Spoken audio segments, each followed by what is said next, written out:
This is an autoclave, and so we have two of them. This is an older one. This is a newer one. The nice things about the autoclaves, all the autoclaves now that are made have a self-releasing pressure, because remember in Dr. Marilyn's class, it works under heat, pressure, and temperature. Steam, thank you. So I always tell the story. When I first started, it was a long cylinder. It looked kind of like a submarine, and the door had a handle on it like a submarine that you had to close. And so you had to make sure you were there at the proper time. So it takes 30 minutes at the most for that. And so one night I was working midnights. I started my autoclave. I knew, and I looked at my watch. I knew I needed to be back in 30 minutes to relieve that pressure, but I had an emergency. I didn't get back for 3 hours. I was terrified to go into my room. So I picked up a mattress pad and I walked into the room like this. I unplugged it and I pretty much ran out of the room because I was afraid it was going to explode on me. And but you guys don't have to worry about that anymore. So just to say, we've come a long way, baby. All right, so what you do is, if you've never run one before, you always want to read the manual. If you're using a piece of equipment you've never used before, you should look at the material on how to run it, or you can ask a fellow worker.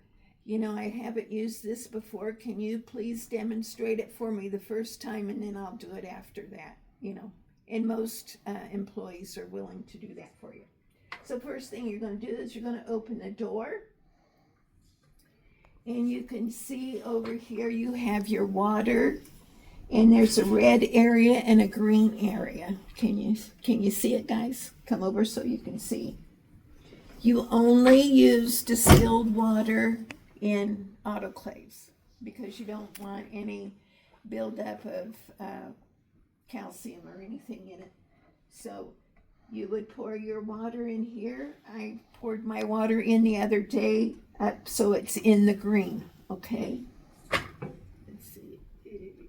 So then when you place your instruments in, if all you have are pouches, it's important that you put the plastic side down instead of the paper side down, because when you take them out, if it's too heavy of a piece of equipment, it's going to fall through your wet paper, and darn, then you have to redo it. So you don't want to do that. So I've got our packs and our pouches here. So I'm going to set them in like this to give them some air. You see how I'm not putting them tight. I'm giving them air to get through, right? So the next thing I'm going to do is I'm going to close it. And to close it, that locks it, puts your safety mechanism in place. So this smallest amount of time is unwrapped, which would be speculums, because they all need to be sterilized, but the vagina is considered a non-sterile area, so that's why they're not wrapped. Then we have our peel aparts, we have our packs, and then we have our hand pieces, which takes the most time. So I have my peel aparts and my packs in there. Which do I need to put it on? Packs, right? Because that's going to take longer.